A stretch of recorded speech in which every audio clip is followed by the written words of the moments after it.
Chapter 2, exercise 2.2, question number 1ல first and second subdivisionக்கான solution பார்க்க போகிறோம். சால்வ் ஃபார் எக்ஸ், தீர்வு காண்க அப்படின்னு சொல்லி கொடுத்துருக்காங்க. இதில் ஃபஸ்ட்டு 2 சம் பார்க்க போகிறோம். எல்லாத்துலேயுமே மாடுலஸ் அப்படிங்கிறது இருக்குது. மாடுலஸ்லாம் என்னன்னு சொல்லிட்டு நமக்கு தெரியும். Modulus of x equal to minus x எப்பன்னா if x less than or equal to 0. 0 விட சிறிய நம்பராக இருந்துச்சுன்னா அதில் மைனஸ் சேர்த்துக்கலாம். ஏற்கனவே மைனஸில் இருக்கும், அப்புறம் இன்னொரு மைனஸ் சேர்த்தா ப்ளஸ் ஆகிடும். அப்சல்யூட் வேல்யூன்னு பேர் இதுக்கு. Plus x if x greater than 0. Plus நம்பர்னா அப்படியே எடுத்து எழுதிக்கலாம். இதுதான் நமக்கு மாடுலஸ் ஃபங்க்ஷன் தெரியும். 0ங்கிறது தனியாக கூட நம்ம எழுதலாம். இதை பற்றி நம்ம ஃபஸ்ட் சாப்டரில் பார்த்துருப்போம். மட்டு சார்பு அப்படின்னு சொல்லிட்டு. உதாரணமாக இப்போ +2 அப்படிங்கிற நம்பர் எடுத்தாலும் அதுக்கு மாடுலஸ் வேல்யூ 2 தான். -2க்கும் 2 தான். நம்பரை வந்து ப்ளஸ்ஸாக மாற்றி கொடுக்குது இந்த ஃபங்க்ஷனு. Absolute value. இப்போ modulus of x equal to 2னா என்ன அர்த்தம்? X equal to +2 or -2, +2 or -2 அப்படின்னு அர்த்தம். அது நமக்கு தெரியும். இது நமக்கு தெரிந்தது தான். Modulus of x equal to 2னா x equal to +2 or -2, +2 or -2 இல்லை எது வேணாலும் இருக்கலாம் எக்ஸுங்கிறதோட வேல்யூ. ஓகே, அதே போல் எக்ஸு லெஸ் தேன் 2, 2ஐ விட சிறியது.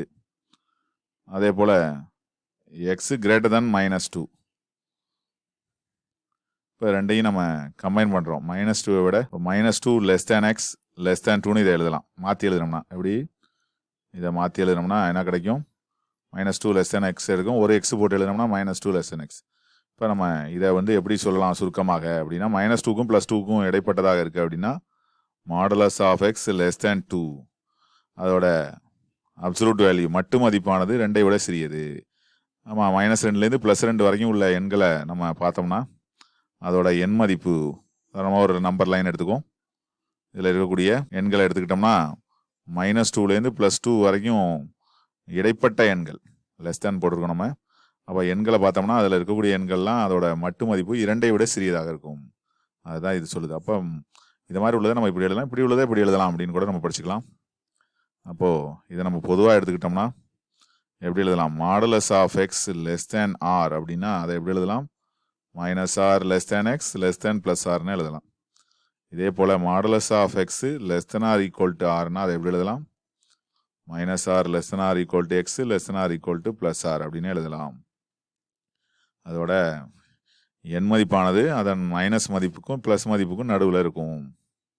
எண் மதிப்புங்கிறது ஒரு எண்ணை விட சிறியதாக இருந்துச்சுன்னா அதோட எக்ஸோட மதிப்பானது மைனஸ் அந்த நம்பருக்கும் ப்ளஸ் அதே நம்பருக்கும் இடைப்பட்டதாக இருக்கும்.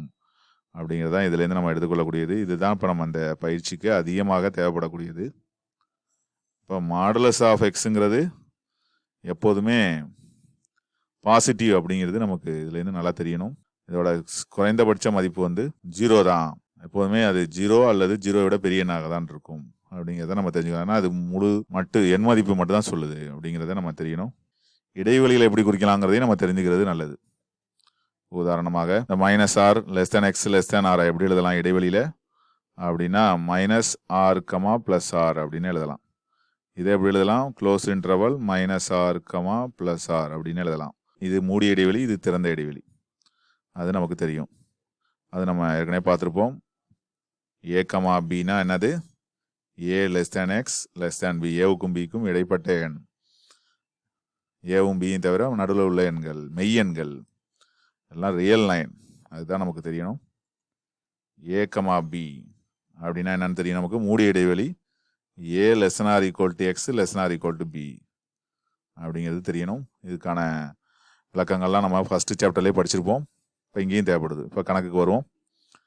3 - x லெஸ் தேன் 7 அப்படின்னு கொடுக்கப்பட்டிருக்கு. இப்போ நம்ம இந்த விதியை பயன்படுத்துவோம். இதை இந்த ஒரு எண் வந்து மட்டு மதிப்பு லெஸ் தேன் ஆர்னா அது -rலேருந்து +rக்கு நடுவில் இருக்கும். லெஸ் தேன் தான் யூஸ் பண்ணியிருக்காங்க. அப்போ நம்ம இதை யூஸ் பண்ணுவோம், இதை பயன்படுத்துவோம். அப்போ என்ன கிடைக்கும்? -7 less than 3 - x less than +7 அப்படின்னு எழுதிக்கோம். அதான் 6 பதிலாக இங்கே 7 இருக்குது, வேறு ஒன்றும் இல்லை. r equal to 7. நம்ம இதுலேருந்து எக்ஸோட இன்டர்வல் கண்டுபிடிக்கணும். எப்படி எக்ஸை கண்டுபிடிக்கிறது? தனித்தனியாக பிரித்து கூட இதை கண்டுபிடிக்கலாம். அப்படியே எக்ஸ் அங்கே வச்சுக்கிட்டு அது பக்கத்தில் இருக்க நம்பரை நம்ம எல்லாத்துக்கும் மாற்றினோம்னா நமக்கு அப்படி கூட கிடைக்கும். இப்போ என்ன பண்ணலாம், 3-ஐ மைனஸ் பண்ண போகிறோம். இப்போ -3 எல்லாத்துலேயும் சேர்த்துக்க போகிறோம். அப்போ என்ன கிடைக்கும், -7 -3 less than -3 + 3 - x less than 7 -3. மொத்தத்தில் இது என்ன ஆகிடுது, -10 -3 + 3 கேன்சல் ஆகிடும், less than -x less than 7ல் 3 போயிட்டுனா 4 அப்படின்னு கிடைக்குது. நமக்கு தேவை வந்து +x தான். அப்போ ஒரு மைனஸால் மல்டிப்ளை பண்ணுறோம், மைனஸால் பெருக்கு, மல்டிப்ளை பை மைனஸால் மல்டிப்ளை பண்ணால் என்ன ஆகும், இன்இக்வாலிட்டி ரிவர்ஸ் ஆகும். இது நமக்கு இந்த பயிற்சிக்கு மிகவும் அவசியம் தெரிந்திருக்க வேண்டியது ஒரு தகவல். எப்படின்னா இப்போது -2 less than +2 மைனஸால் மல்டிப்ளை பண்ணுறோம், என்ன ஆகிடும், இது +2 ஆகிடும், இது -2 ஆகிடும். அப்போ இன்இக்வாலிட்டி என்ன ஆகிடும், ரிவர்ஸ் ஆகிடும். அப்போ இதை நம்ம நல்லா தெரிஞ்சுக்கணும். மைனஸால் மல்டிப்ளை பண்ணோம்னா இன்இக்வாலிட்டி ரிவர்ஸ் ஆகும். அதே போல் ரெசிப்ரோக்கல் பண்ணாலும் இன்இக்வாலிட்டி ரிவர்ஸ் ஆகும். அதையும் நம்ம தெரிந்து கொள்ள வேண்டும்.